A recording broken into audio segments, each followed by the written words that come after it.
All right, what's up, YouTube? How you all doing today? We about to jump in here and get started. I want to show you somebody from 1993, and look who this is. It's funny that these people all like have the same script. I want you to listen to this person talking. This is from 1993. We're talking about uh, over 30 years ago. Is it 30 years? Yeah, it's 30 years ago. Yeah.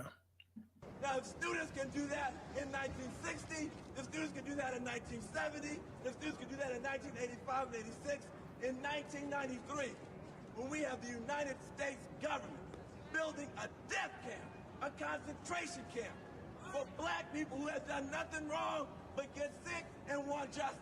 That's all they've done wrong. If we can't close that death camp, if this generation cannot prevent another Japanese American internment in our lifetime, we should all get haircuts and go get regular jobs and give it up.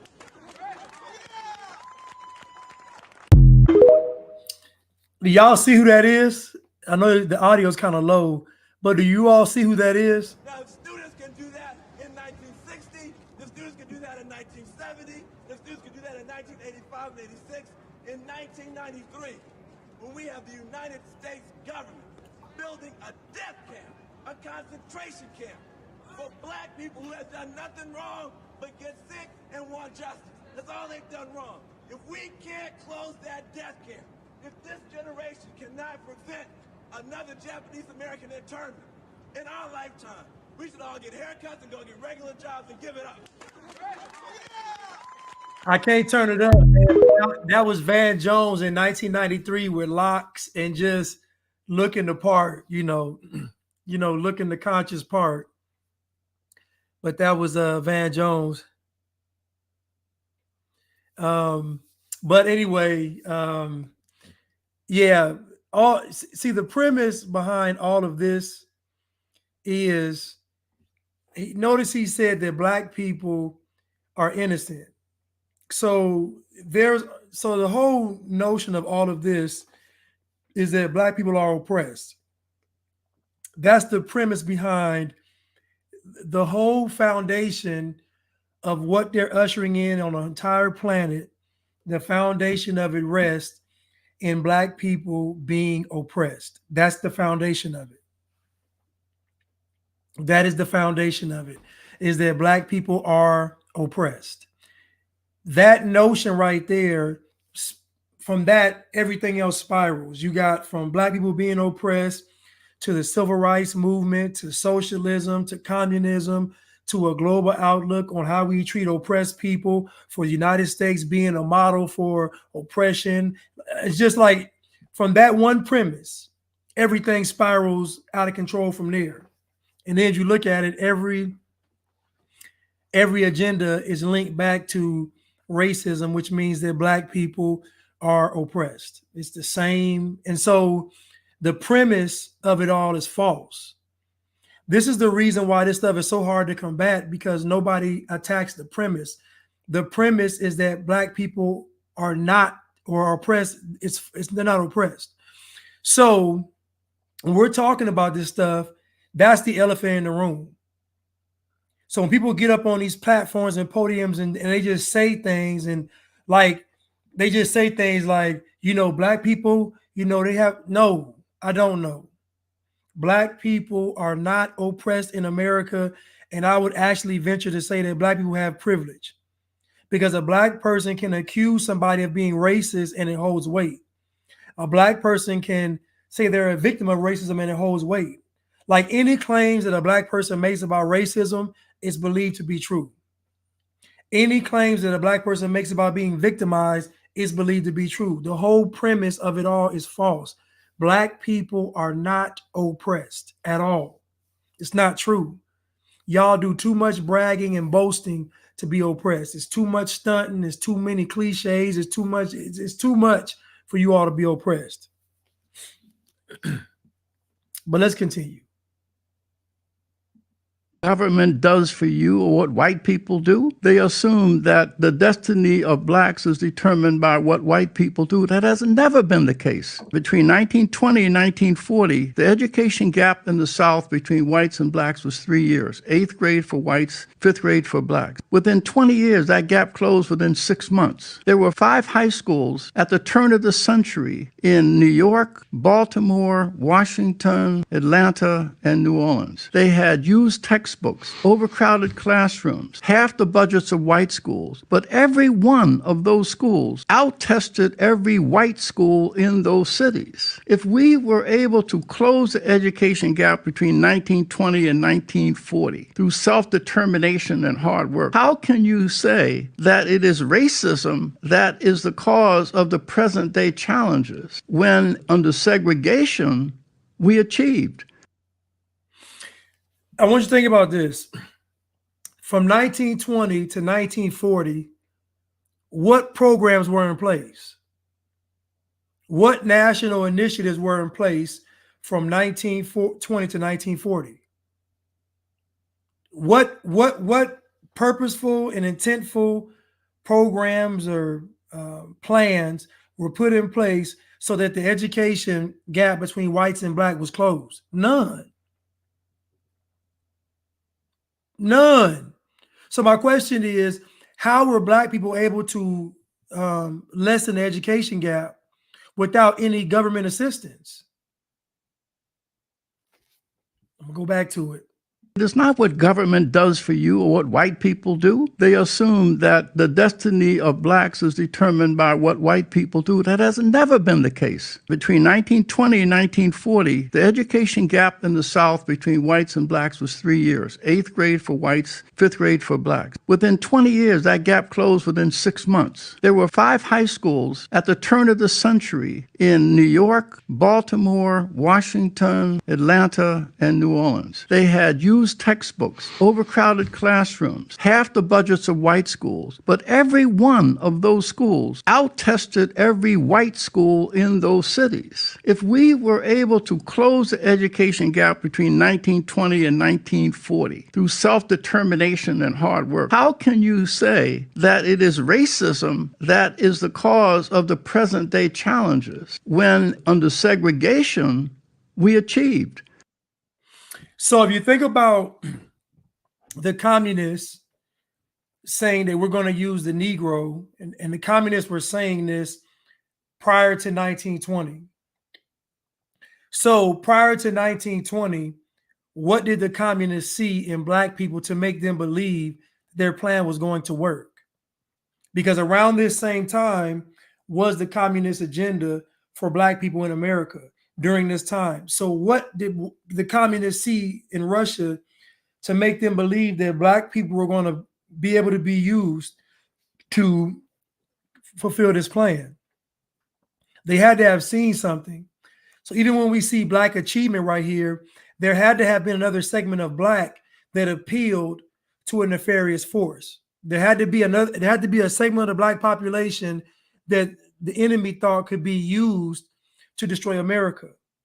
Now, clearly, the folks that wanted to educate themselves, and I mean, it is possible that the folks that were in education could be used to be communists, but at the same time, it's really hard to achieve when you feel oppressed, because what's the point? And so I think somebody needs to look into it, needs to look into the two segments of the black population. We mentioned before on Cutting Through the Culture about the segment of blacks that wanted to leave the South and go to the North or go to the West, and then those that stayed in the South. And we mentioned culture. But from 1920 to 1940, in 20 years, the education gap went from 3 grade levels to 6 months. And so if we fast forward, how is it now that most of the black children cannot read, write, or do math on grade level? It doesn't make any sense. In the present day, the majority of black children cannot read, write, or do math on grade level. But from 1920 to 1940, they were able to shrink the education gap from 3 grade levels to 6 months. So all the stories they tell you about how bad it was, they never tell you about this. They never tell you what black folks were doing during this time. And you and I both know when people are hopeless, they're not going to do this. So there's no way it could have been as bad as they said, because black is just no way. There had to have been some embellishment, because if you're trying to survive white supremacy and white oppression, you're not thinking about going to school. Imagine the picture that they paint. White people are hunting black people down, lynching them, killing them just under constant duress. You're not thinking about going to school. You're not thinking about your ABC. You're thinking about survival.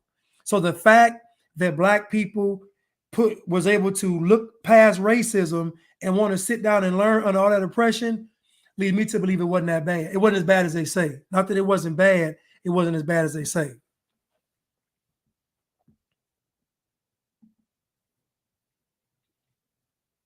It's not what government does for you or what white people do. They assume that the destiny. And so all of the black rhetoric, all of it stems from black people being oppressed. And it's just not true. Matter of fact, let me change the title of this real quick. Let me change the title and say, Saturday Night Live theme, you are not oppressed.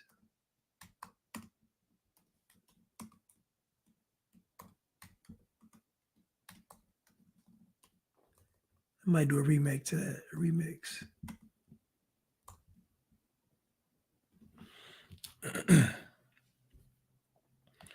It's just not true. See year after year aren't the result of luck or privilege. They stem from hard work and a culture that prioritizes learning. Research shows that Asian kids read more books, watch less television, and study longer than other groups. Even in low-income Asian families, money goes toward test prep instead of $300 sneakers. And the results are obvious at elite schools, not just in New York, but nationwide, where even low-income Asian students have outperformed middle and upper-income students from other groups. Some claim that the tests are racist, but if that's true, how is it that Asians, a racial minority group, get the highest scores? So what black folks do is they lie. And what they'll say is, well, Asian people, so what they say is that white people are racist selectively, meaning that white people don't bother other minorities. They just bother black people. They bother other minorities in certain instances. But black folks lie. If America was truly racist, people would not be fighting and risking their lives to come over here. It just doesn't make any sense. If America was truly racist, people would not be fighting to come over here. People come to America with expectations. People don't come to America thinking I'm gonna have to fight and scratch. People come to America with expectations from the government and society. They come here feeling very privileged and feeling very good when they come over here, with a lot of confidence and pride. And they're quick to tell you what you can and can't do to them. So this notion that America's racist is just a bold-faced lie. And black folks are not oppressed. That is the premise of it all. Once you buy into that notion, then everything is lost. So if a Republican is talking about black folks experiencing something, you're lost. When Tim Scott got up there and said he'd been pulled over so many times, it's a lie. You doing something. Hold on. Do you all realize how many police officers you pass a day? Do you all realize that you probably pass 100 police officers a day? That means if you get pulled over once a week, you got pulled over 1 out of 700 times. And if it was in a month, you got pulled over 4 times out of 2,800 times of being by a police officer. It's a lie, it's cap. This whole oppression narrative needs to be abolished. You know, they say abolish the police. How about abolish the oppression narrative? Black people are not oppressed. What black people do well is play the victim. Two different things. Playing the victim and being oppressed are not the same thing. Black people play the victim well when the cameras are rolling. When you cut the cameras off and they start stunting.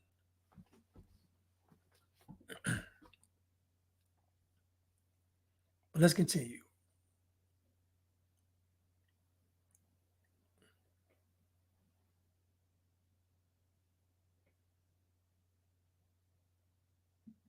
Students can do that. No. Hold on. Chicago this weekend. What's even crazier is that we still crazy that over 40 people got shot in Chicago this weekend. What's even crazier is that we still not talking about who be doing some of this shit. It ain't the gangs. It ain't just the youngins. Don't you know that when the shit die down, anytime there's a motherfucking truce or peace treaty anywhere, anytime the shit just slow down for a minute. Black people just make stuff up. Think about what he just said. Black people, if you talk to the gang members about, there ain't no truce.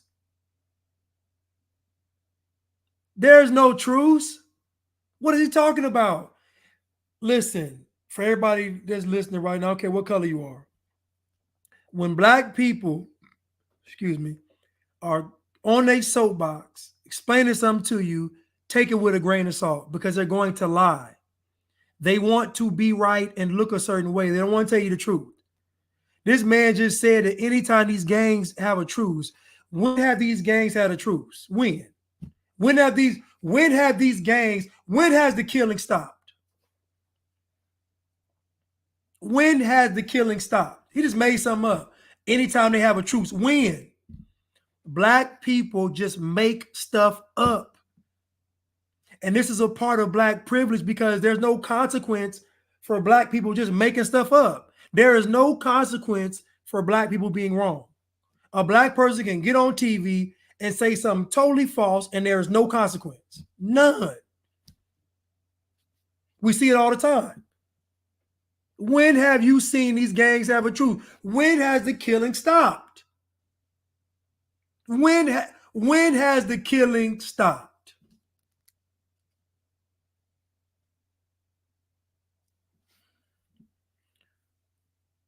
Let's continue. I'm gonna start over. Crazy that over 40 people got shot in Chicago this weekend. What's even crazier is that we still not talking about who be doing some of this shit. It ain't the gangs. It ain't just the youngins. Don't you know that when the shit die down, anytime there's a motherfucking truce or peace treaty anywhere, anytime the shit just slow down for a minute, them motherfuckers is pulling up in the mystery machines. You don't know who I mean by them motherfuckers? That's why it's a mystery, huh? You gotta get on that Scooby-Doo quest and figure it out. Who do you think is doing... Who do you think is instigating... Who do you think is... Listen, man. You motherfuckers... And what's sad and what's horrible is now that with social media, we can just document a lot of this beef. Like we can document who dissed who put who in the song, who said what. Like what's crazy is with social media, all this stuff is documented. The police don't have to, the FBI and CIA don't have to put on a black mask and go shoot folks in the hood. Trust me, anybody that grew up in the hood will tell you that what black folks do. Anybody that's on Instagram or YouTube right now, have you ever been in the hood and seen black people not be hood? I'm not saying that everybody in the hood. I'm not saying that. I'm saying when you live in these urban environments, three things are certain: violence, criminal activity, and poor education. Three things are going to be consistent. I'm trying to figure out what community does he live in. Most of these people didn't grow up in what we call the hood. There's no way you could have. There's no way you could have grown up in the hood. I grew up in the crack era. In the crack, so that means I'm seeing not just drugs and dope fiends and pregnant women on drugs and prostitution and all that, but I'm also seeing gangs and the violence that comes not with the drugs, but also with the gangs. So you're trying to say that black folks ain't doing it. And this is why I say that black people are evil and wicked. This is an evil spirit. You know how many mothers are ruined because their sons are dead or daughters are dead? You know how many parents have, you know how many communities have been rocked because innocent lives have been lost, and you get on social media and say that black folks ain't doing it, it's white people doing it? It's disgusting. It's disgusting. And I'm not saying that every aspect of the hood is bad, but the hood is bad because of the inhabitants in the hood. Nobody's from the outside coming to the hood and making it bad. Matter of fact, when other races come to the hood, they bring it up. When other races gentrify the hood, they actually bring it up. We've already talked about white flight and what white flight does to the black communities. When white folks leave, they crumble. So if what he's saying is true, when white folks leave, it should be prosperous. We should see ancient Kemet and Kush in every city of America. There should be a Kush and Kemet in Detroit, a Kush and Kemet in Chicago. Should be a Kush and Kemet in LA. It should be a Kush and Kemet in Miami. It should be a Kush and Kemet in Atlanta. It should be a Kush and Kemet in all these cities when white folks leave. Why it take for white people to come back to these urban areas to revitalize them? And he gets on social media, and he has many followers too, but he's a fraud. He gets on social media and he lies and says that black folks ain't doing the killing. Are you crazy? Are you nuts? Have you seen the viral videos of kids, children, middle school age, with guns, bringing guns to school? You got 13-year-olds walking around with guns, and you think the police got to come in and do something? You're crazy. The CIA, the FBI is cap. It's cap.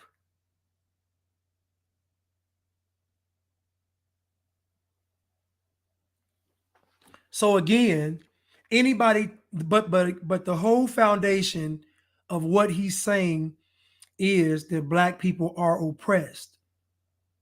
That is the foundation that everything spirals from. So when Klaus Schwab says by 2030, you're going to own nothing and be happy, you take that trail all the way to the beginning. And the beginning of that statement is black people are oppressed. Because all of the marketing has gone behind black folks being oppressed. That's what the marketing is. Black people being oppressed. Matter of fact, it's so bad that if I say I'm not oppressed, people get upset with me. Let's continue. Putting on disguises, man. These motherfuckers just shooting. They just doing drive-bys. And then you think it was the ops. Yeah, it's the real ops. But a lot of us don't really know who the real ops is. I guess we could talk about it. Or maybe we can't. This guy's a fraud. Somebody just mentioned it. They glorified in the music. So let me get this straight. The young people, let's say ages 13 to 30 something, carrying guns, they got gangs and criminal activity, and they're glorifying it in the music. And you don't think that they doing the killing? They got the guns, they got the motive, they got the crime, they put it in the music. All the elements are there, but they ain't doing the killing. Think about what he's saying. He's saying that black folks are able to just walk around with guns and nobody gets shot. Black people lie. And I say this because black people are believed to be telling the truth when they speak. When he's talking, no one thinks he's lying. I know he's lying, but no one thinks he's really lying. That's why I say it. And you can always tell when a black person is lying by where they place the responsibility. All these people that have died, all these babies that have been shot, all these folks that admitted to, you don't watch First 48, you all. Half of the time, them folks admit to the killings. Do you know how many interrogations you can pull up on YouTube right now of folks admitting they did the shooting? All this evidence points to black folks causing all of this murder. Not black folks, I'm sorry, black men. A percentage of black men causing all these murders and chaos and havoc, death and destruction. And he just comes online and just says, oh, white people are doing it. He offers no solution. Black man is weak. The black man is weak. And why? Because he has an excuse. These babies can't read or write and do math. So if a child can't do schoolwork, what is their alternative? You can link child behavior to their academics. Poor performing students are usually behavior problems. Behavior problems in school usually go to do criminal activity, eventually end up in the judicial system.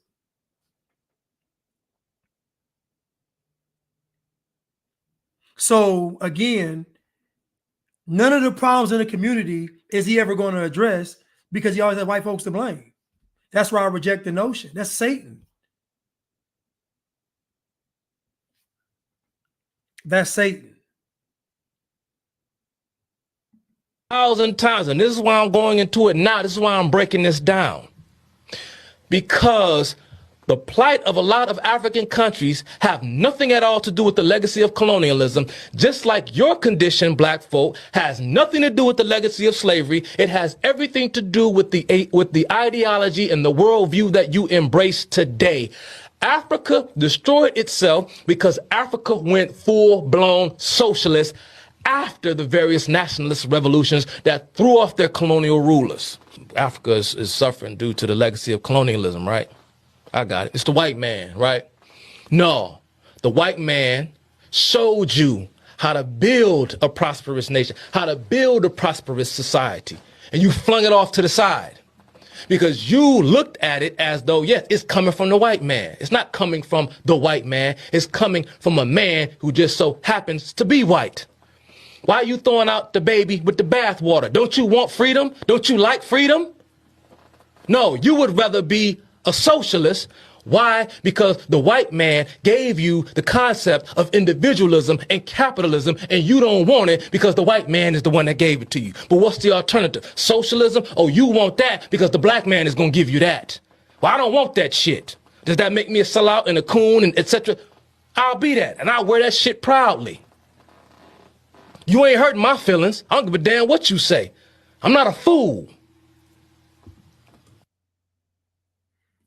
I'm going to play it again. I've said this 1,000 times, and this is why I'm going into it now. This is why I'm breaking this down. Because the plight of a lot of African countries have nothing at all to do with the legacy of colonialism, just like your condition, black folk, has nothing to do with the legacy of slavery. It has everything to do with the ideology and the worldview that you embrace today.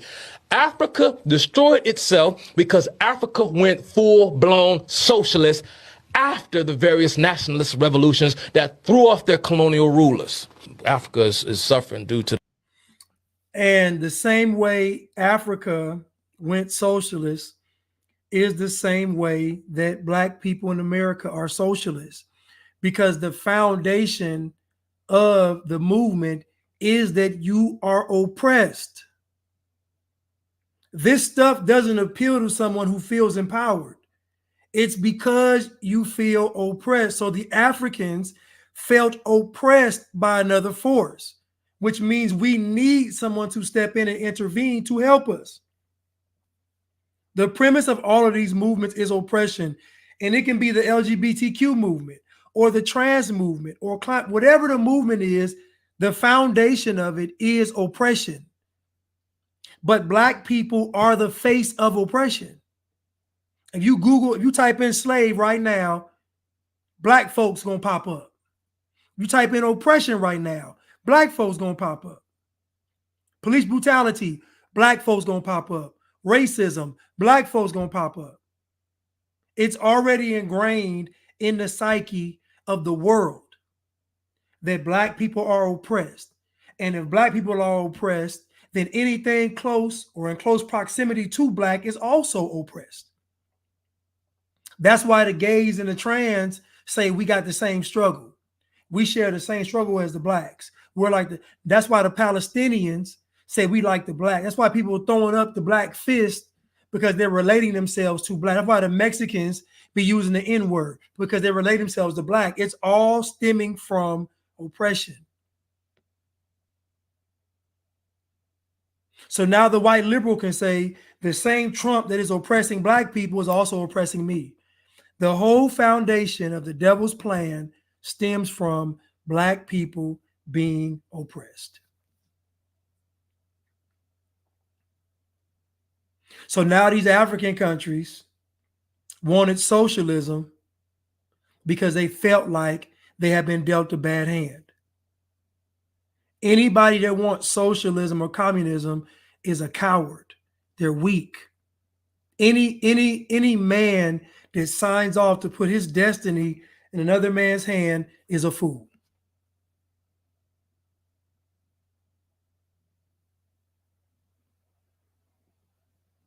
There's no way that this stuff works on a man that has honor and character and integrity. Matter of fact, it'd be offensive to even suggest it. Offering a man that's empowered socialism and communism would be offensive, because all he would hear is slavery. Let's continue. To the legacy of colonialism, right? I got it. It's the white man, right? No, the white man showed you how to build a prosperous nation, how to build a prosperous society, and you flung it off to the side because you looked at it as though, yes, it's coming from the white man. It's not coming from the white man. It's coming from a man who just so happens to be white. Just like rock and roll was created by some artists who happened to be black. Do you understand what he's saying, what I'm saying? Because individuals have done something, it doesn't mean they speak for the collective. Usually the most forward thinking, usually the brightest, usually the most industrious people of each group are the ones that do these things. It's not the whole group. Most people are mediocre. Most folks are average of any race. So it ain't the average folks doing this stuff. It's the folks that are the cream of the crop of their people. They just so happen to be that people. So black folks taking credit for rock and roll is foolish. It's foolish.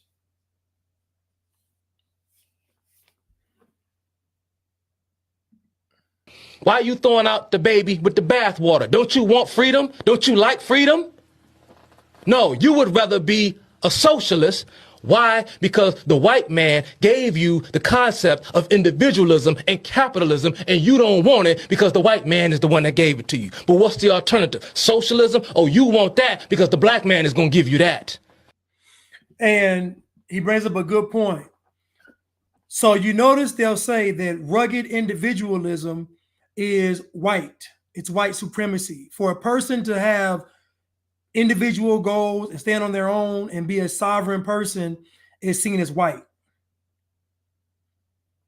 You'll hear these folks talk about this. You'll hear these folks talk about rugged individualism, being an individual. Black folks want you to be a part of the collective. White liberals, same thing. They want you to be a part of the collective. The whole woke movement, the whole left, whatever you want to call them, the libtards, the Negrostinians and the libtards, they want you to have a hive mind collective thought. They don't want you to be individual. Obama got on the podium and said that you didn't start that business by yourself. You didn't start that business by yourself. What I find funny is most black people will tell you when they're starting something and building something, they rarely, if almost never, get help from black people. Even the mighty Dr. Umar Johnson, aka Jermaine Shoemate, said that he had to use the white contractors to build the fake school. Even he said that. So when Chuck asked the question, do y'all like freedom? No, Black people don't like freedom because it comes with responsibility. Being Black and being free are oxymorons. To be Black is to be controlled. So to be Black is to literally embody oppression and slavery. You talk to the average Black person, that's 9.9 out of 10, and they believe they're suffering from some form of oppression, which means that most Black people have the same thoughts. I just said that the foundation of all of this is Black folks being oppressed. Because from that one premise, everything spirals. It makes the Hispanics say, we identify with them in our struggle. It makes the LGBTQ say, we identify with them. It makes the foreigners say, we identify with them. Everybody can identify with Black folks when it comes to oppression, and that's the problem. Black people are not oppressed. Well, I don't want that shit. Does that make me a sellout and a coon and etc.? I'll be that, and I'll wear that shit proudly. You ain't hurting my feelings. I don't give a damn what you say. I'm not a fool.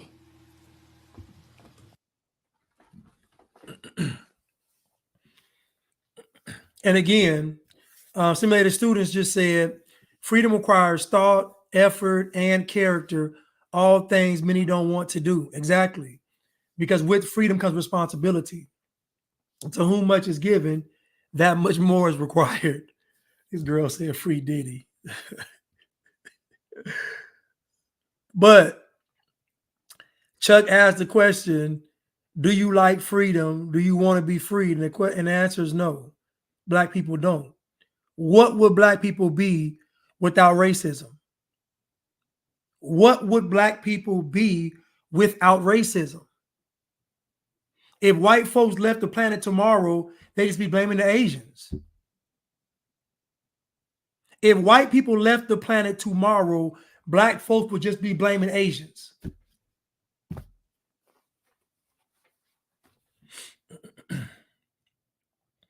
Black people are not oppressed. That's it, and that's all. So if you ever get me on somewhere, if I ever get a chance to go on these networks, I'm going to start it off by saying Black people are not oppressed. And I want the producer to start scrambling and saying, cut, cut, cut.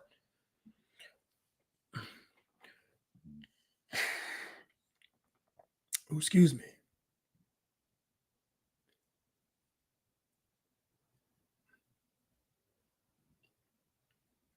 Let's hear from some non-oppressed people.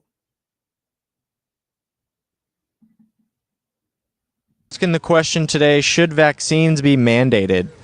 In terms of getting people healthy, let's get them outside and vitamin D. Let's mandate healthy fisheries so we all get healthy vitamin D sources. Let's mandate organic foods. Let's mandate regenerative farms. Let's change the subsidies from McDonald's and all these GMOs to organic farms and these beautiful small companies we see here.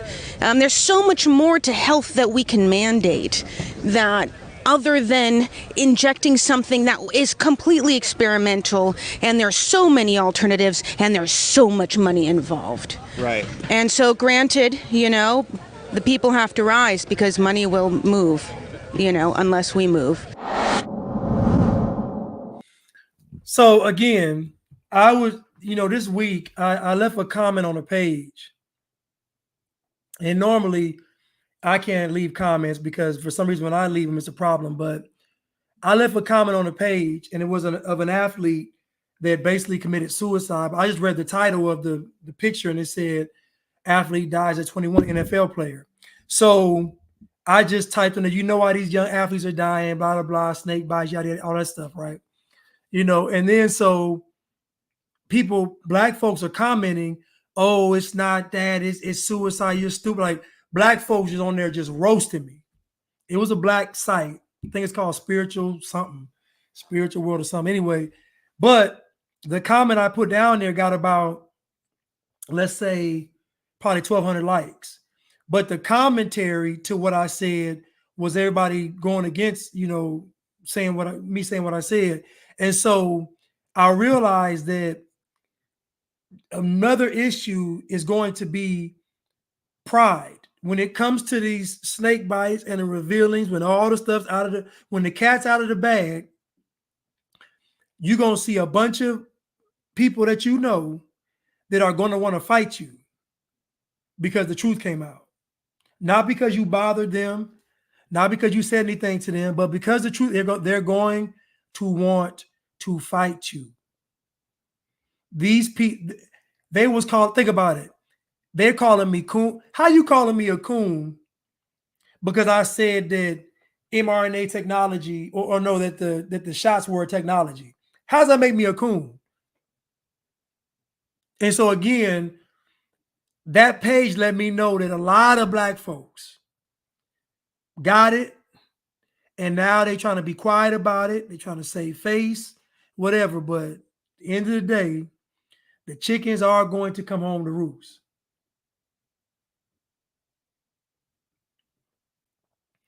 The chickens are going to come home to roost.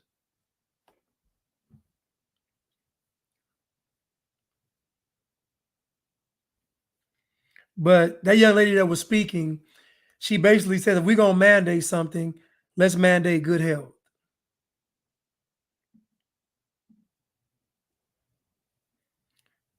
But let me go back to... Racist. Do you want to answer this for me? Nope, this is for you. You made the claim, back it up. No.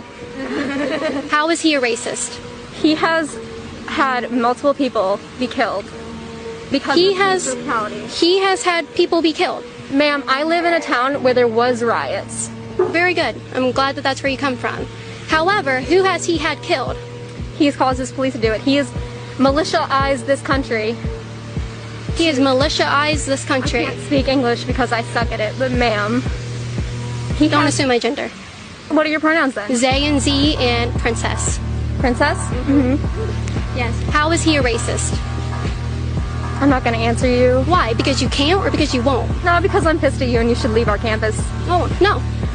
This is a free country, right? Whose streets? My streets. Today. Yes, this is a private campus. No, it's not.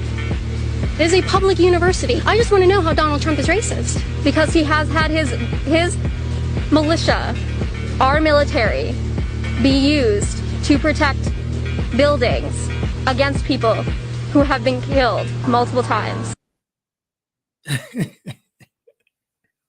Oh, I forgot to say, black people lie, and so do the libtards. They lie too. And you know they're lying because when you ask them to tell you how, they can't do it. They're lying. This girl making up words. She says she can't. She sucks at speaking English. These folks got on mad. These people look crazy. These people are absolutely nuts. How is Trump racist? Do you want to answer this for me? Nope, this is for you. You made the claim, back it up. No. How is he a racist? He has had multiple people be killed because He of has- his brutality. He has had people be killed. Ma'am, I live in a town where there was riots. Very good. I'm glad that that's where you come from. However, who has he had killed? She said, ma'am, I lived in towns where there were riots. What does that even mean? Okay. Like, what does that mean? How does your town having a riot mean that Trump is killing people? Like, this is just crazy. Caused his police to do it. He has militia-ized this country. He has militia-ized this I country. can't speak English because I suck at it, but ma'am. This girl said militia-ized. And this is what I mean, right? The average person listening to her thinks that she's telling the truth. The average person, I'm telling you, she's on here talking when she says this, they're trying to figure out how to Trump. I'm telling you, nobody's thinking she's just lying. Nobody. Most people are thinking she wouldn't be lying to this girl. She's lying.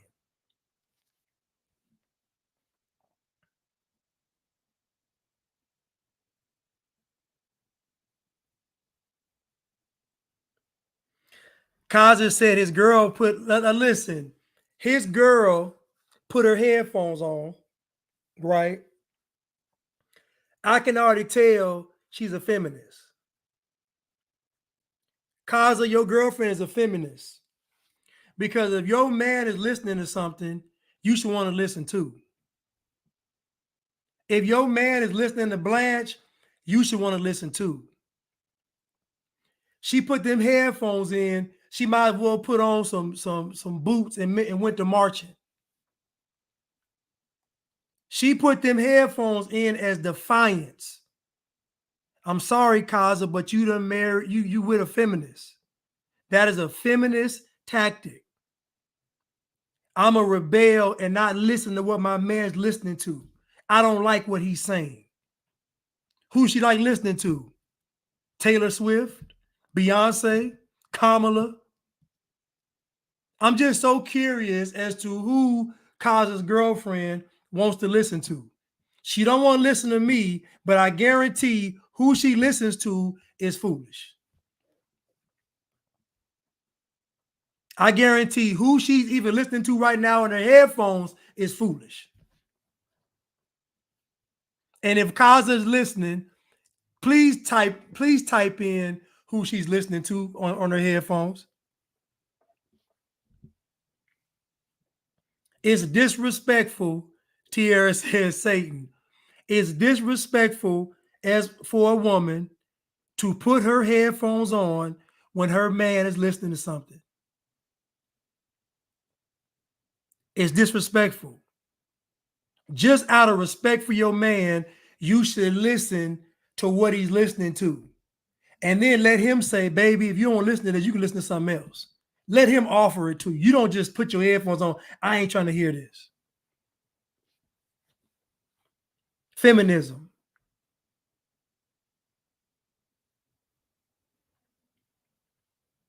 Let's continue. I'm messing with you, Kaza. Thank you, though. Thank you for listening, though. But you got a feminist, though. And listen, Kaza, you got a feminist. I'm just telling you now, you're going to have to correct it. So I'm telling you now, if you marry her, it's going to get worse. When most women get leverage, they turn to dictators. When most women get leverage, they turn into dictators.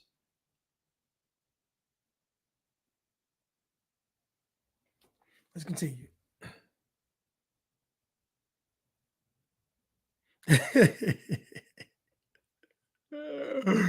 Let's continue. Don't assume my gender. What are your pronouns then? They and Z and princess. Princess? Mm-hmm. Yes. How is he a racist? I'm not going to answer you. Why? Because you can't or because you won't? No, because I'm pissed at you and you should leave our campus. Oh, no. This is a free country, right? Whose streets? My streets. Today. Yes, this is a private campus. No, it's not. This is a public university. I just want to know how Donald Trump is racist. Because he has had his militia, our military, be used to protect buildings against people who have been killed multiple times. Again, libtard logic. Well, he said, well, listen, Kaza, if she's not jabbed, then you got a lot of hope, because that means she got some kind of sense. Most women struggle with the pride and humility aspect of things, using their leverage for good. Stevie Wonder has a line in his song. He says, the song is That Girl. She doesn't use her love to make him weak. She uses love to keep him strong. That's what a woman's supposed to do. So if a woman is not supposed to use her gifts and her powers to weaken a man, she's supposed to use those things to build the man up. But anyway, I'm just saying, Let's continue.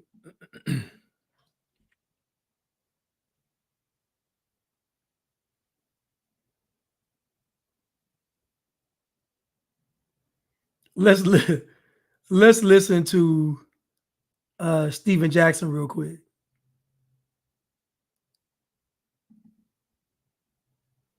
The nerve to get on there and say, well, we was rooting for Caitlin Clark and you broke everybody's hearts. Who is we? Who is we? All the black people I know was rooting for Dawn Staley. We all fans of Caitlin Clark, but the way you put— Hold on, Kaza. Tell her to listen to this right now. If she's stuck on that black stuff, tell her to listen to this right now. Right, Shelley. How can people be killed multiple times? She's just talking. She's just saying anything. Anything that pops in her head, she's just saying it. People being killed using the military to protect buildings. Okay. Okay, let's continue. You have the nerve to get on there and say, well, we was rooting for Caitlin Clark and you broke everybody's hearts. Who is we? Who is we? All the black people I know was rooting for Dawn Staley. We all fans of Caitlin Clark, but the way you put it, that shit was trash. And I'm glad it's a new day in the media space. You know what I'm saying? Because you so intelligent, you don't even say stuff like that to somebody on the interview. You just demeaned her and made it about Caitlin Clark. That's trash. Well, first of all, in sports in general, sports really mirrors the David and Goliath story in the Bible.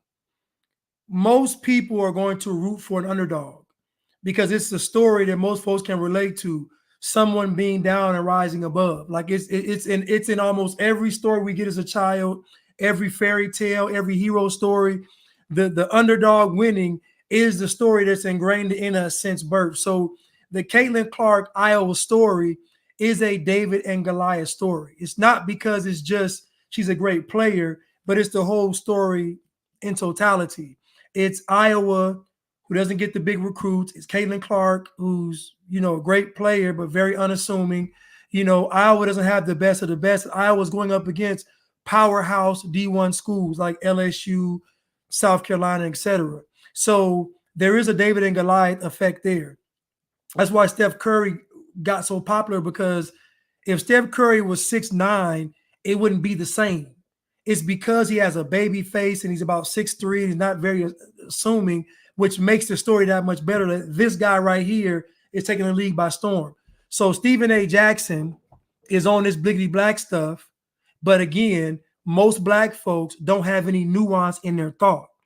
There's no nuance. Everything is just black or white.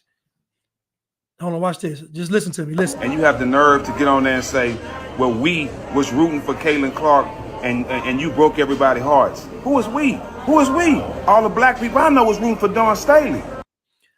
All the black people I knew was rooting for Dawn Staley. Most black folks don't watch college women's basketball. Most black folks don't know who Dawn Staley is. So what is the reason that black people would be rooting for Dawn Staley if they don't know who she is and they don't watch women's college basketball? What's the reason they're even watching it? I'll tell you, it's because she's black. That's the reason. And he just said it. Everybody black that I knew was rooting for Dawn Staley because she's black.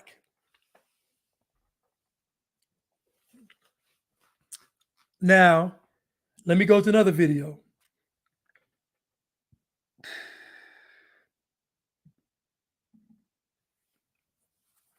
What it is, you can't go a day without hating on black people. You nothing but a puppet and a brown noser for the hating minority part of the world. That's what you do. You give people confidence to hate. I guess it's not racist when the black man said, huh? Steve, I'm not going to.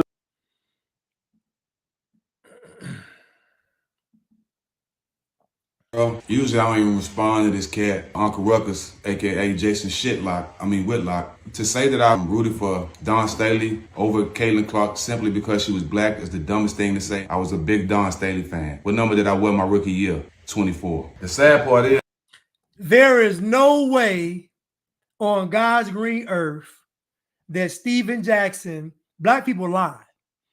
You've never heard Stephen Jackson say ever in an interview that I wore 24 because of Don Staley. Show me. Show me where he said that prior to this. Have you ever heard Stephen Jackson say that Don Staley was an inspiration to him?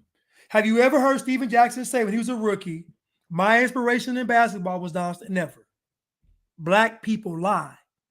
But the reason why he had to lie was because he'd already said that everybody black that he knew was rooting for Don Staley. He already admitted it. So again, what has been the benefit of rooting for? Issa Rae said, I'm rooting for everybody black. And what's been the result of that? What's been the result of rooting everybody black? You rooted for Obama, set you up. You rooted for MLK, set you up. You rooted for Farrakhan, set you up. You rooted for Marcus Garvey, set you up. You rooted for Du Bois, set you up. Listen, I can go down the list.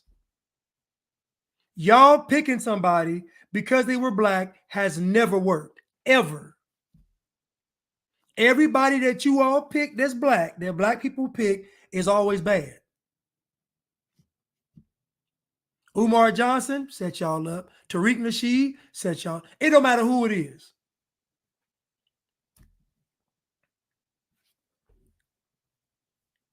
Now, Dawn Staley is the same woman that said she wants men to play in women's sports. Your black queen, your black stud, she wants men to play in women's sports.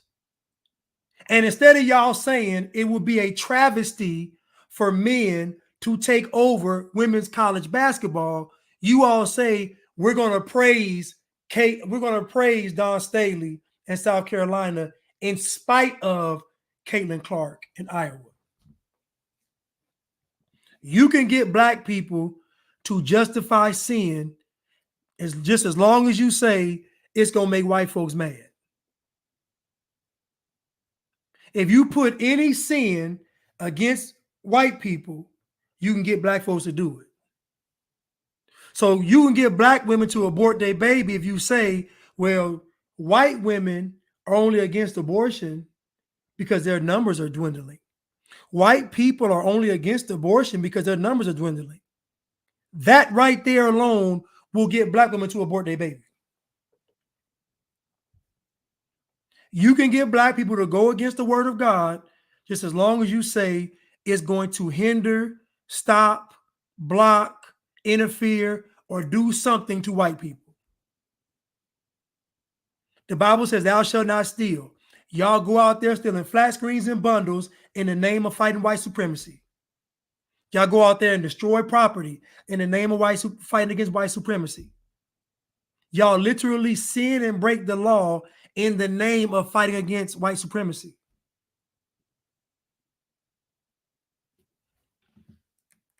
Just imagine y'all going to hell over what you think somebody's doing.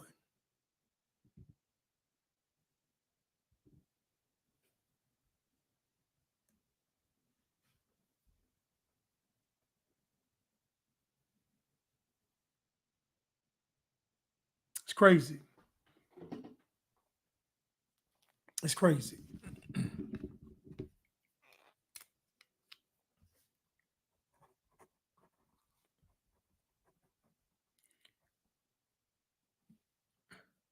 I'll be right back, you all. Hold on one second, Instagram.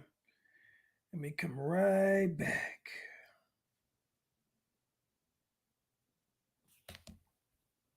Is you can't go a day without hating on black people. You nothing but a puppet and a brown noser for the hating minority part of the world. That's what you do. You give people confidence to hate. I guess it's not racist when the black man said, huh? And that's not being a free thinker or being free-minded. You just a sucker, and you've been a sucker, and you find. Hold up. Imagine, and I think about this. Most black, think about what he just said. Most black people don't think like Jason Whitlock. most black folks think like Stephen Jackson. Think about this.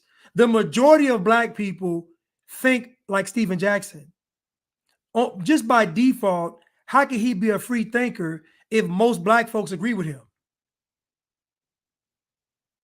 Think about that. Most black people agree with Stephen Jackson. How can he be a free thinker if the majority of what he's saying, the majority of black folks agree with? The majority of black folks do not agree with Jason Whitlock at all. Me either. But the funny thing is that black people, just like black women say, we're not all the same. But then you look at what they like and what they follow, and it's literally all the same. It's the same way he's talking about, oh, we got free thought. Free thought and black don't even exist. Matter of fact, the dude from Roots, he had free thought, but then he realized he was black and he called himself Black Thought. Like black folk having a free thinking mind and being black does not exist. It just doesn't. Free thinking black people are shunned in the black community. The way to demean people to get attention. But nobody watch your show, bro. You're not a part of the culture. And I hate I even addressed you because you probably can't even hear me because you're somewhere breathing hard trying to get up the steps. Facts. We give Caitlin Clark nothing but love and we'll continue to. I have daughters that play basketball. We support the WNBA just like we support the NBA. Happy 420 to all my bud brothers and sisters out there. Coming up, you're going to start seeing me wear a lot of WNBA jerseys, and I will have Caitlin Clark jersey on, Whitlock, Idiot, love for all who have love for all. We know how to support our people and be proud and black without demeaning the next race. You dig? You should try it. You have a good weekend. Stephen Jackson is an idiot, though, man. Stephen Jackson. I mean, these people are just brainless, mindless puppets, man. And it's funny that everything he's calling Whitlock, he actually is. Like, look at him. He's just a poser, man. Look at him. He wearing the Colorado. I'm going to support Dion because Dion is black. I'm going to support everything black. It's just foolish. Right. Cap and Jack. Happy 420 to all my bud brothers. Do y'all remember when he checked in the O Block? Do y'all remember when they had this old man out there dunking on an 8-foot hoop? Y'all remember that? Who saw that? Remember that? I played that video. He was out there dunking in the O Block on the old hoop. I said, God, look how low and spineless he is. He going to O Block to check in, dunking on the 8-foot rim, impressive. They probably extorted him. Surprised he didn't get his chain took. I know he went out there and broke bread. How much you want to bet? How much you want to bet he paid to check in? He broke bread on O Block, dunking like a circus monkey. Got you doing tricks. Got you dunking for their amusement. Just calling Whitlock a sucker. You did the most suckers move of all. Checking in with a bunch of kids in O Block. Disgusting. The black man is weak. Steve, I'm not going to sit here and call you a bunch of names. I have clearly taken some shots. I've called you limited. You are limited. You're someone that joined a gang, and in your 40s, you're still very proud of being in that gang. Man, Stephen A. Jackson joined a gang. Now listen. He joined the gang, but he paid.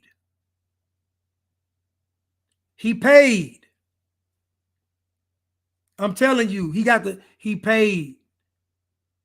This man joined a gang in his 40s. Stephen Jackson wasn't swooping.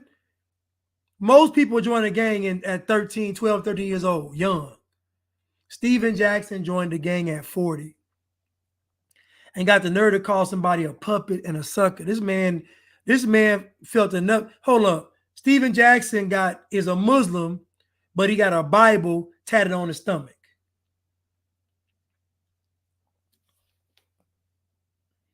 And I got people putting their headphones in when I'm talking, but listen to him.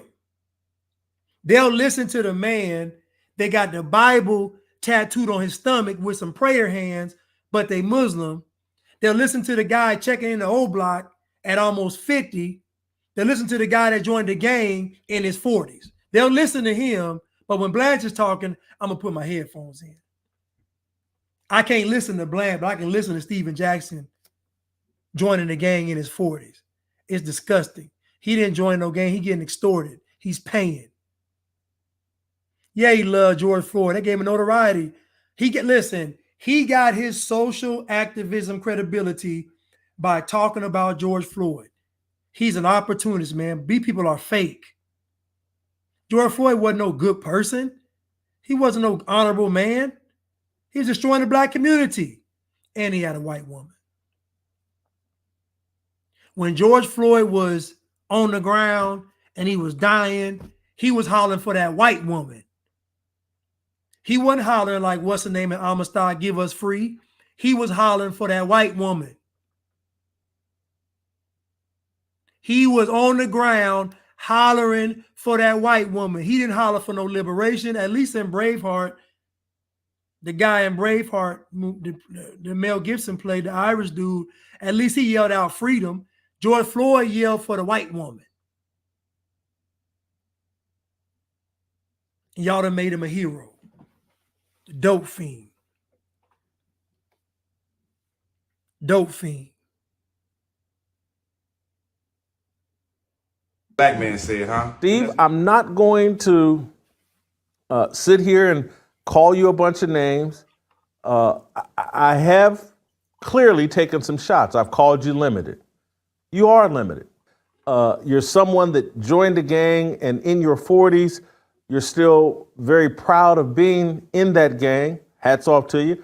I'm friends with some gang members myself, and how people like you are used to control the mentality of black people and to spread a prison mentality among black people. It's your job to house and control the thoughts of Negroes. Yes, that's his name, William Wallace. My bad, not Irish, he was Scottish, whoever he was. So my bad, y'all. William Wallace, yeah, he was Scottish, fighting against England, wasn't he? Anyway, the William Wallace character, he was getting his guts ripped out. He yelled out freedom. George Floyd was on the ground yelling for the white woman. George Floyd was on the ground yelling for a white woman, no different than a slave being taken from the plantation, yelling to his master, come get me. Same thing. Let y'all tell it's the same thing. Yes, he was in a porn. George Floyd had a porno tape, or I know he had at least one. He was messing with black girls, but his woman was white. His queen, the one he called queen, was a white woman. But y'all tell me white women couldn't be queens.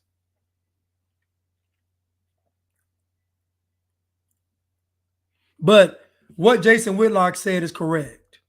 Steven Jackson is a tool of Satan because his goal is to keep you in bondage. His goal is to keep you tied to a false image of the black man, that you have to be in the gang, you have to be street, you got to be cool, you got to do all this cliche foolishness. It's the same thing with Eddie Winslow versus Stephen Urkel, Will Smith versus Carlton Banks. They always give you something to choose from. The number one show they had on TV was when they showed the Cosbys. They showed an upper middle class black family, and the whole country, no matter regardless of the race, loved the show. Then they said, wait a minute, this show is unifying people. So let's start adding them, getting something to choose from. So they gave you Eddie Winslow versus Steve Urkel. They gave you Will Smith versus Carlton Banks. You want to be cool or you want to be smart? You want to get good grades, you want to dress nice. I mean, it's what they made you choose. They even gave you Stefan versus Steve Urkel. Stefan versus, they made you choose now. You want to be cool, you want to be. Steve Urkel was a child prodigy. Steve Urkel was a child prodigy, mathematician, scientist, or whatever, and they had you trade all that up to be cool, like Stefan. They made you trade away being a child prodigy potentially winning a Nobel Peace Prize. You traded all that in to be cool and sing like Eddie Winslow, or to walk with a suit like Stefan Urkel. Stupid. The enemy is clever, y'all. The enemy is clever.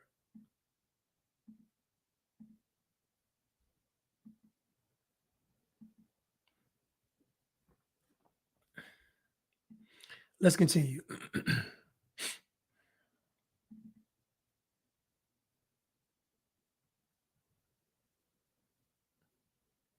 Let's continue.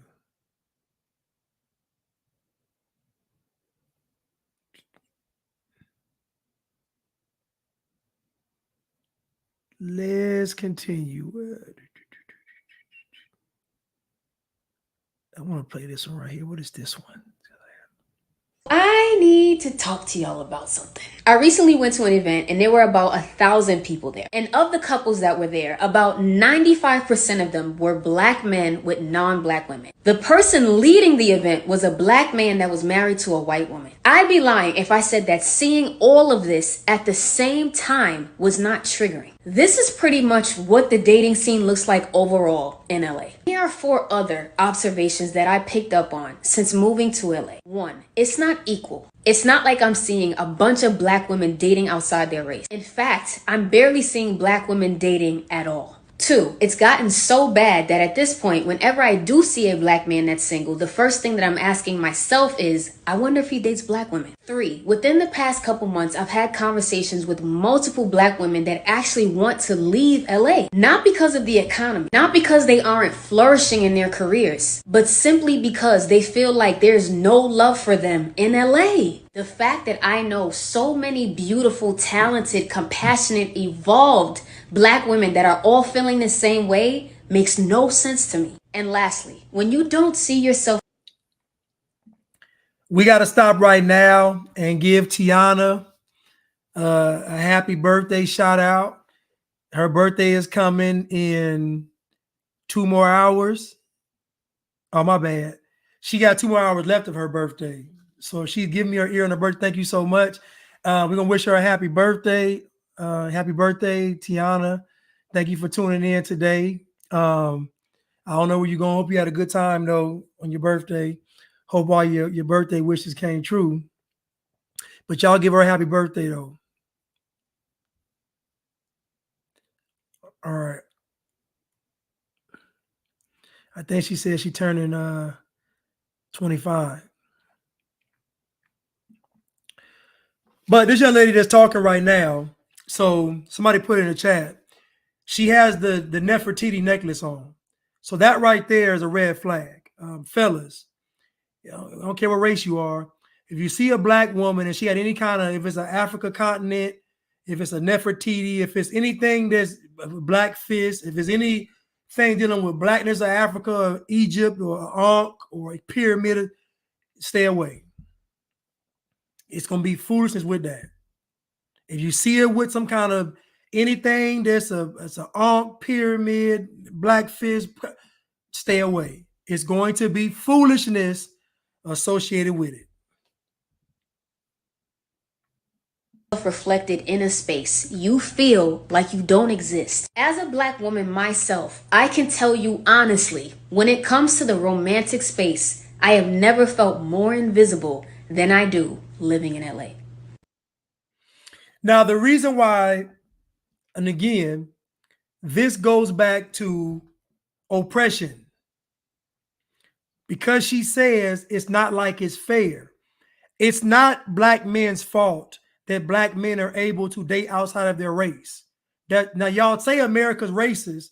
If America was so racist, think about what black women are saying. Black women are saying America's racist, but black men date white women. Just think about what she's saying. America is racist, but black men are able to date outside of their, it doesn't make any sense. The truth of the matter is that it's not about it being LA. The truth of the matter is, in California, there is more competition for black women. That's the issue. The issue is black women have to actually compete in California because it's not just black and white. It's black and Hispanic, it's black and white, it's black and Asian, it's black and Pacific Islander, it's black and Eastern European, it's black and Armenian, it's black in every other race in California, especially Los Angeles. So we're talking about a city that's a melting pot city, and now a black man can choose from all of the other races. It's going to be hard, dear black women, to compete with other races of women because of your culture. It's not your looks. It's not your education. It's none of that. It is because of the culture. These other races of women value men. And a man can tell whether or not he's being valued. He can tell whether he's being tolerated or whether he's being celebrated. It's easy for him to see this. Most women want a good man. That's what they want. Some women will say, okay, I want a black guy, white, but most women want a good man. But in Los Angeles specifically, a black man can date Jewish, Hispanic, Asian, black, all the races. Because it's the culture of Los Angeles and California in general. That's the culture of it. So you moved to LA thinking that you was going to win. You didn't factor in, you got to compete. But black women could compete if you valued men. Like, again, this is simple. You ain't got to get no BBL, none of that. You just got to change your attitude. You got to say, I need a man in my life. I'm willing to submit to a man. It's simple. It's simple. I need to talk to y'all about something. I recently went to an event and there were about 1,000 people there. And of the couples that were there, about 95% of them were black men with non-black women. The person leading the event was a black man that was married to a white woman. I'd be lying if I said that seeing all of this at the same time was not triggering. This is pretty much... Now imagine the fact that you're triggered because somebody... She didn't say the black man and the white woman had an unhealthy relationship. Think about this. She's not even telling you there were bad relationships. She's saying the optics of it is triggering me. So instead of sitting down and asking questions, how did you all meet? Have you ever noticed that these black women never have the decency to ask these white women, what'd you do? They have so much pride and their egos are through the roof. They never sit down and ask these white women, what did you all do? I was at an event years ago, and it was this dating event, and it was about 5 guys. It was a book author. It was the author of a book there. It was about 5 guys, me and 2 of my boys and 2 other guys.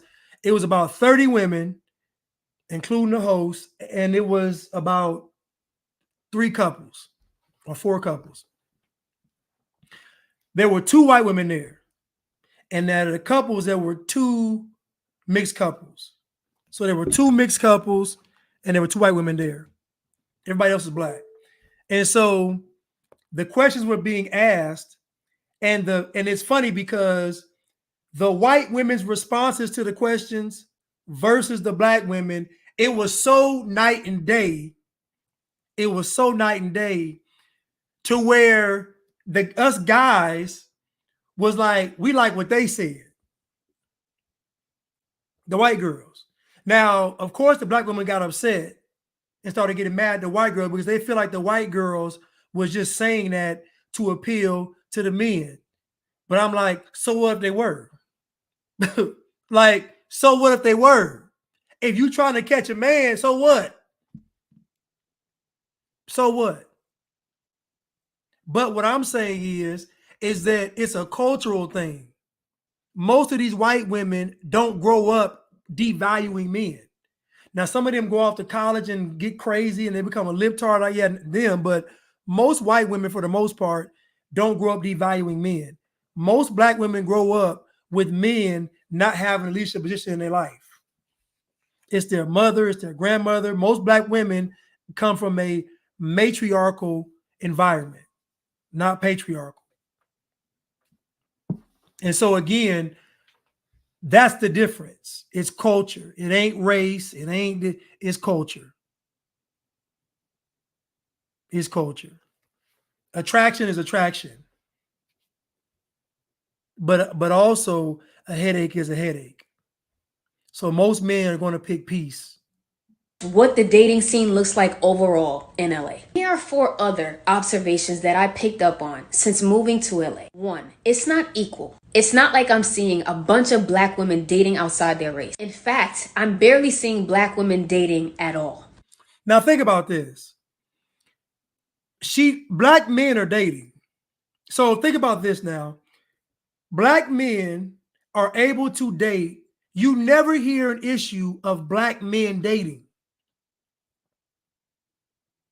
So you hear this from black women. So my question is, if black women are so dynamic and so wonderful, then why are they having such a hard time dating? It doesn't make any sense because we've already established that black men date. So when she says that she doesn't see black women going outside of their race, matter of fact, I don't see black women dating at all, then that sounds like a black woman issue. And I've already established that what black women have to fix is free. Is to change your outlook. I don't care what these folks tell y'all. This for any woman. You're going to need a man. Before this is all said and done, you are going to need a man. And I ain't even saying you got to even have a man to marry or even be with, but you're going to need some kind of strong man around you somewhere in the vicinity. You're going to need a man that cares about your well-being in the vicinity. When push comes to shove, you are going to need a man. Now, this girl right here with this Nefertiti necklace, I guarantee if you ask her, does she need a man? She going to say no.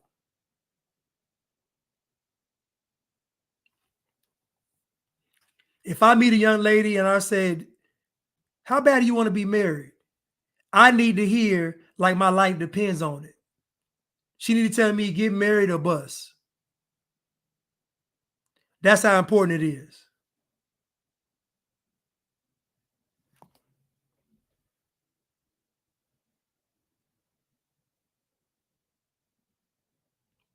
Two, it's gotten so bad that at this point, whenever I do see a black man that's single, the first thing that I'm asking myself is, I wonder if he dates black women. 3, within the past couple months, I've had conversations with multiple black women that actually want to leave LA. Not because of the economy, not because they aren't flourishing in their careers, but simply because they feel like there's no love for them in LA.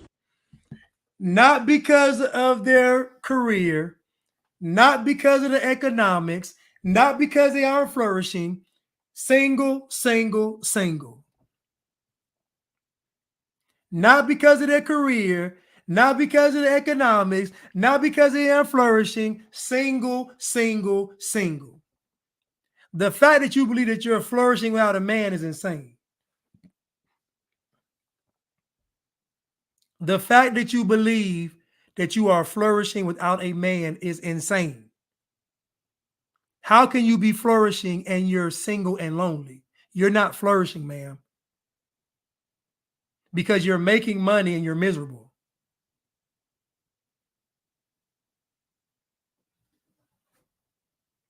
It's the culture.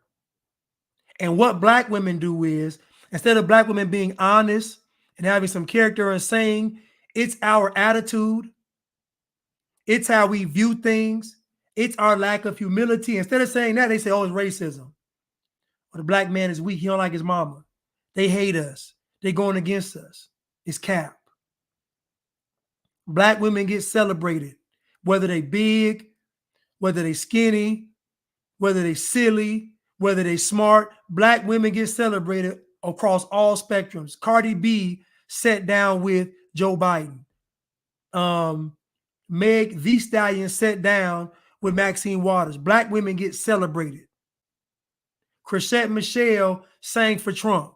Black women get celebrated, no matter what they do, whether it's good or bad. So that ain't the issue.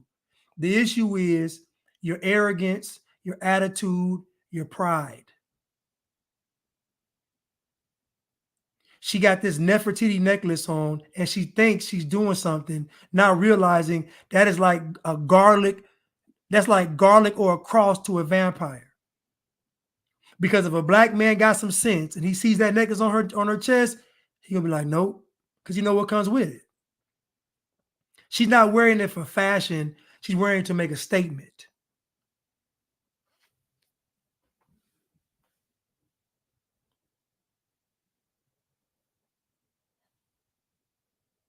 The fact that I know so many beautiful, talented, compassionate, evolved black women that are all feeling the same way makes no sense to me. And Cardi B is from the island. She's from a Spanish-speaking island, whether it be Dominican or something.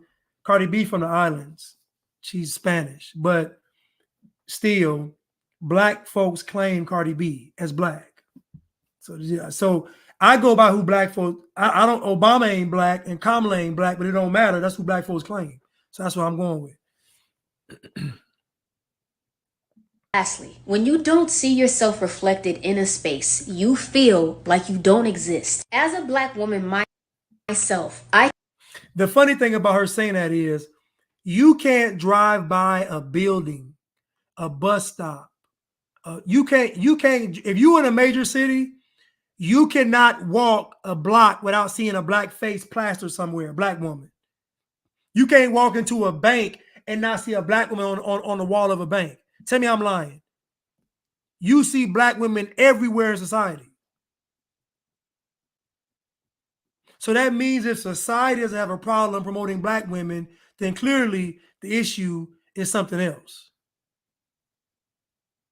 And I already know this woman right here is ego. She got an ego, narcissism, attitude, no humility. She ain't gonna submit. All this from this girl right here. And she wonder why she's single. And then if I tell her this, she gonna get mad at me. Put her headphones in and then be single. I can tell you honestly, when it comes to the romantic space, I have never felt more invisible than I do living in LA. So you feel invisible living in LA. What you gonna do about it? What you gonna do about it? How are you gonna make yourself presentable to a black man? How? By doing what? The truth about LA is competition. Black women have to compete with other races of women in Los Angeles. And they can't compete because of the culture. The other women were raised to respect men. Y'all weren't. The other women didn't buy into feminism. They don't have propaganda on TV and movies and in songs and all that where black women reign supreme. They don't have that. Their grandmothers and great-grandmothers and mothers told them they need a man. Yours didn't. And so were you all talking about you got to compete and do this and be independent and be strong and black girl, they ain't got all that. They just regular women. And they getting chose by black men. So dear black women, if you want to compete in the dating market against other races of women, you're going to change your culture. The easiest way is just follow the Bible. Dear black women, if you really want the cheat code to getting with a black man, so y'all say, then follow God's word. I guarantee it'll lead you to a husband. And stop wearing Nefertiti chains. Somebody said she wasn't even black. Nefertiti was, what was she? Mixed, wasn't she? What was Nefertiti? She wasn't even black.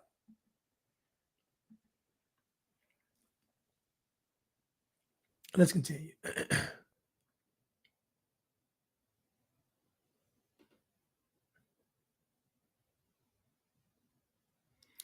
Let's continue.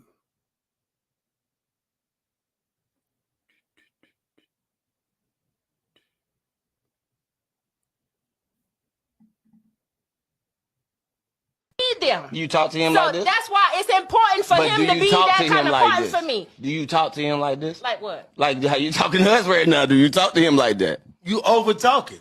Yeah. Tell me a lot of women. Yeah, tell me you talk to him like I'm that. gonna tell you something. And you expect him to be a ride or die for you. Can I say this? I ain't gonna I say a can't lot of believe women. you. I was sitting here listening. There's no way in the fuck, because I done dealt with this. Me There's no too. way in the Me fuck too. I'm gonna sit here and take you serious when you doing this shit to me. I got a mama. Or had. I don't need another mama. I need a partner. Yeah. My partner in business or anything ain't gonna talk to me fucked up and make me feel this big. Yeah. First of all, I want to touch on something you said earlier. I'm glad you went in like that. I want to touch on something you just said a few minutes ago. We're getting here. Yeah. We're getting here. First of all, Let me finish. I don't want y'all to think that by me bringing that up, I'm talking down on my man. I'm using it as an example because I know that's how a nigga would do. A nigga would take the slightest little thing you say and try to make like I'm trying to belittle my man in front of here. No, that's not what I'm doing. What I am doing though is making sure you understand that when a woman has a vision and a plan for where she want to go in her life, she don't need a man telling her, oh no, you don't need to go on She stage. can do it in the inside voice. She don't need to go on She stage. can talk in the inside voice. Yeah, what's wrong with the regular voice? She can talk in the regular voice. When a man talk loud, he's confident. No, When a woman talk loud, no. She's when a woman talk loud, she's just loud. Yeah, because you know why? Because the women ain't supposed to talk like that. So can I finish? Can I finish? Both of y'all. You're right. Fuck both of y'all. If y'all say that I'm up here being some type of way because I don't need neither one of y'all for shit, and you're not gonna sit up here and talk condescending to me either. Because yes, I am a strong woman. I am a powered woman. And I don't take shit off of no nigga. I don't give a fuck if he my daddy, my brother, my man, or the nigga sitting next to me on stage. I don't give a fuck. Listen, this is a question that you said. Why you mad at us for that? Dear ladies, that's why you can't compete. That's why you can't compete. That in a nutshell is why you can't compete. You don't even have enough sense to not be the stereotype that you say you aren't. That man asked you a simple question. Do you talk to your man how you talk to us? Then he says, why can't you use your inside voice? Why are you hollering?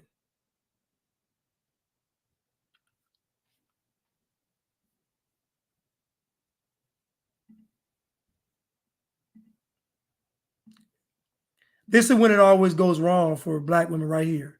I'm gonna show you where. Get me here. First of all, I don't want y'all to think that by me bringing that up, I'm talking down on my man. I'm using it as an example because I know that's how a nigga would do. A nigga would take the slightest little thing you say and try to make like I'm trying to belittle my man in front of here. No.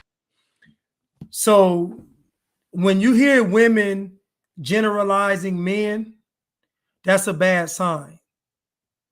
Because the problem is that what she's done in her life is just deal with a whole bunch of low character men. And she's based her poor decision making, her poor choosing skills, and she's said that's all men, and it's not true. When women speak like this, they don't respect men, because if you respect a man, you know that there's going to be a difference between a good man and a bad man, foolish man, wise man. You know this. So the fact that she says this is already starts going downhill, because she's already starting to generalize men. And there's no way she respects her man. And again, black men, by and large, deal with black women. But this is what black men be putting up with, is this kind of stuff right here. I see it. This right here. No humility, no decorum, no class, no just I'm right, I'm black, I'm strong, I'm this, she even says it. I don't care if it's my father. I don't care if it's my brother. Good luck. We're telling you how we feel about it. Though, is making sure you understand that when a woman has a vision and a plan for where she want to go in her life, she don't need a man telling her, oh no, you don't need to go on stage. She can do it in the inside voice. She don't need to go on stage. She can talk in the inside voice. Yeah, what's wrong with the regular voice? She can talk in the regular voice. When a man talk loud, he's confident. No. And you know what's funny about this? She's a feminist, right? How are y'all arguing against what men want. Like how are you arguing against men don't like loud masculine women? It's not a turn on, it's a turn off. Men like, think about it. What makes a man want to throw his jacket over the puddle? What makes a man want to open the door? Like, what makes a man want to bring you flowers? It's the fact that you are a lady. That's what prompts him to want to do it, because he sees a lady. If he sees a man, he's not going to want to do it. When a woman talk loud, no. She's when a woman talk loud, she's just loud. Yeah, because you know why? Because the women ain't supposed to talk like that. So can I finish? Can I finish? Both of y'all. You're right. Fuck both of y'all. If y'all think that I'm up here being some type of way, because I don't need neither one of y'all for shit, and you're not gonna sit up here and talk condescending to me either. Because yes, I am a strong woman, and I am a powered woman, and I don't take shit off of no nigga. I don't give a fuck if he my daddy, my brother, my man, or the nigga sitting next to me on stage. This is I don't give a fuck. Listen, this is a question that you said. Why you mad at us for that? And again, what they should have done was kick her off the show. Men, this is black men, it's y'all fault. This is black men's fault. Because y'all want to sleep with these women, you put your principles and character aside instead of telling them the truth. Get off the show. The show's over. You're gone. Not being nice, kikiing with a laughing. No, the show, I need you to leave. You black men have encouraged this bad behavior because you wanted to sleep with these black women. You all have done this. You let this kind of behavior go on for decades, probably even centuries, because you wanted to have access to the sex. So most of this behavior is your fault. You can't tell me that she ain't encountered a whole bunch of men in her life, and not one man tried to check her and say this ain't the way. No, it's y'all fault. It's you all's fault. Ain't no way in the world I would have even entertained. I'd have been like, cut the mics, cut the cameras. We gonna resume when she's gone. You off the show.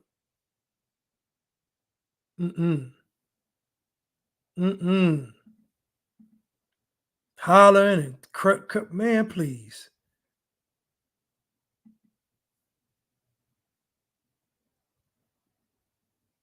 I need to talk about white women. Oh shit. I can't show Kevin Samuels. They be hating on me. My bad. Ooh, that was a good one though. I can't even show it though because last time they gave me a copyright strike.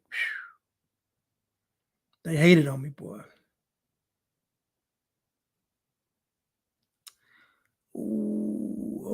Ooh, here we go.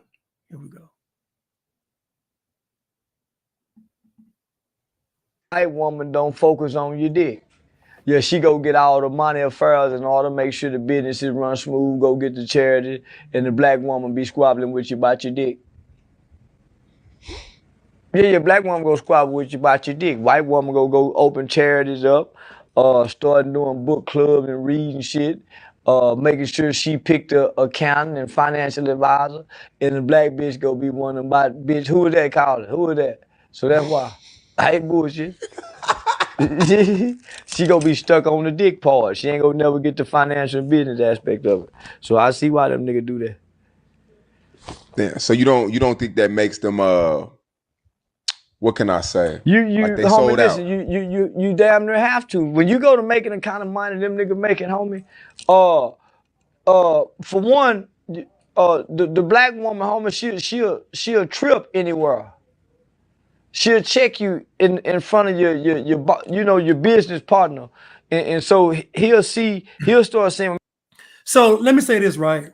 So one component that Charleston White's leaving out is that the man picked the woman. So if you pick a woman that would embarrass you in front of your business partners, you made the wrong choice. I can't give a man a pass for a woman acting up, but you should never got with her. So any woman acting up in a relationship is the man's fault because he picked her. It's just that simple. Somewhere along the line, you compromised because you want to sleep with her. So what you did was you overlooked bad behavior to sleep with her. So I don't feel sorry for these black women terrorizing you. I don't. You deserve it. Have some discipline, have some self-respect, have some character, and pick you a righteous woman. So these athletes, it's not like they get other, like it's not an easy role for them either, because you get with a white woman.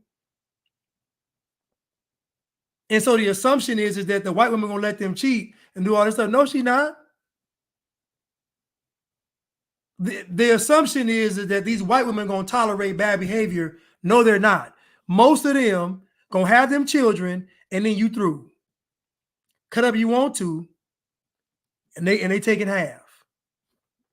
So there's no way to circumvent using character to pick a woman. So again, if you get in a relationship and that woman would be harassing you and taking away your peace and terrorizing you and embarrassing you for your business partners, you picked the wrong woman. I'm sorry. It's your fault. I have no sympathy for you. I guarantee if you wasn't sleeping with her, you would have saw clearly and you wouldn't have picked her. It's your fault. Man, you can't control your woman. Man, your woman will come. So he'll start not wanting to do business with you. Because your woman, y'all will be out together, nigga, and your woman will catch attitude in front of his woman and wife, and everybody about business be looking at your woman crazy because she in her feelings. Mm. The black woman, between the black woman and the black man, they in their feelings everywhere. Everybody else trying to have a good time, they go get in their feelings. Everybody else trying to conduct business, handle business, nigga, it's gonna be so, that's why. That's why you see all them niggas with a white bra.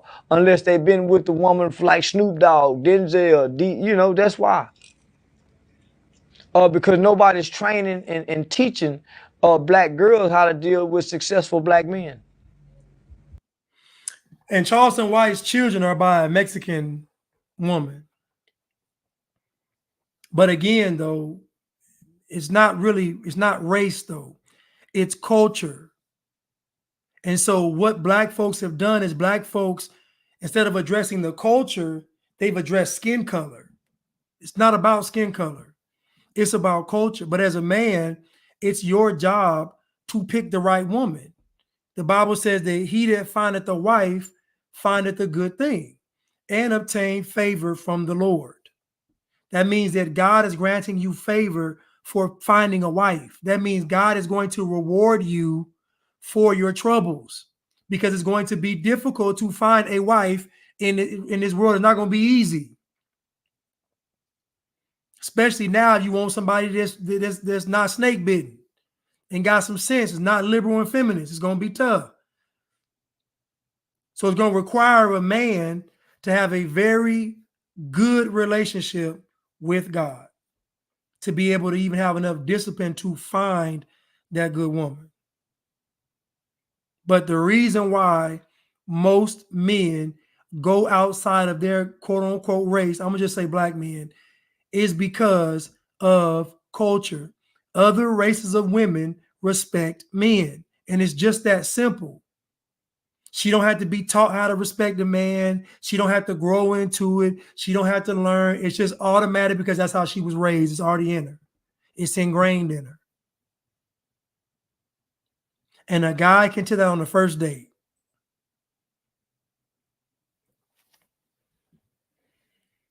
Let's continue.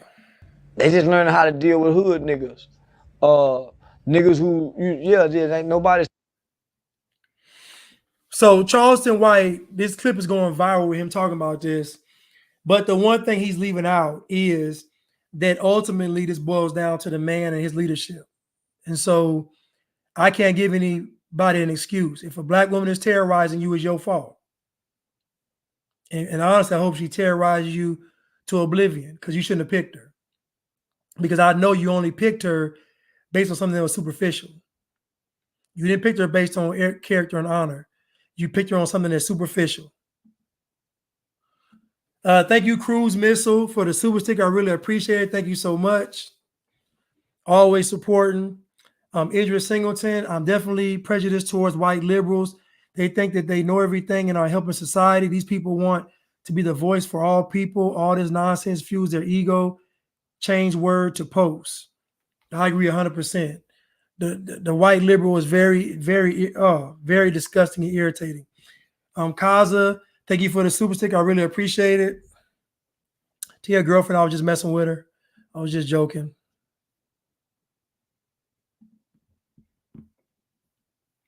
Tiana said, I feel so bad for my son. By the time he's grown and ready to find a wife, it'll probably be way worse with these women. Will need to arrange his marriage. Well, honestly, that's probably going to be the best thing to do anyway, is to have arranged marriages. Because that's, to me, that's what we should get back to. I think nowadays it takes a collective group effort to pick to pick a mate for your son or daughter. It takes both sides of the fence. It takes everybody to be involved because it's foolishness out here. You know, and I would say this for the woman as well as the man. These folks got to be put through the test. They got to go through boot camp. They got to get hazed. They got to get all of it done to them before you can pick them as a mate. All of them. Oh, my bad, Najee. I'm sorry. I didn't mean to. When I saw it, I clicked it. My bad. Thank you, Najee. My bad. I didn't mean to do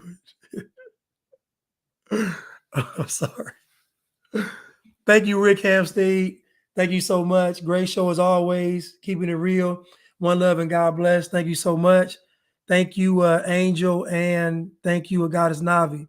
But again, though, it's up to a man to make the right decision because the man sets the standard. So I can only blame these women up to a certain point. If men had said, we're not going to tolerate bad behavior to have sex, everything would have changed. But because men are weak for JJ, this is what we have. We have a bunch of entitled women who know they got all the leverage with these weak men. That's why it's important. It's imperative that a man goes on a celibacy journey so that he knows how to conduct himself when sex is off the table. You know, when sex is off the table, that's going to take you walking with God, walking alone and walking with God. So you can know that even if I don't have sex, I still got God. Even if I don't have a relationship and access to a woman and sex and all this stuff, I still got Christ. So that's what you got to get to as a man. My bad. Thank you, Rick, too. I'm sorry, Rick. Thank you, Rick. Thank you, too, for moderating. Angel, Goddess Navi, and Rick, thank you all so much. I really appreciate it. But listen, I love you all. Thank you all so much for tuning in. I want y'all to be blessed. You know, I want us to be married. Because honestly, what's the point of all this? We can't share it with somebody. I mean, I'm just saying. But you know, I want us all to be married, be in happy relationships. I really do. The apocalypse is going to be a lot easier to deal with when you got somebody to share the zombie war with. So anyway, I love you all, and I will see you all tomorrow on Cutting Through the Culture. Thank you.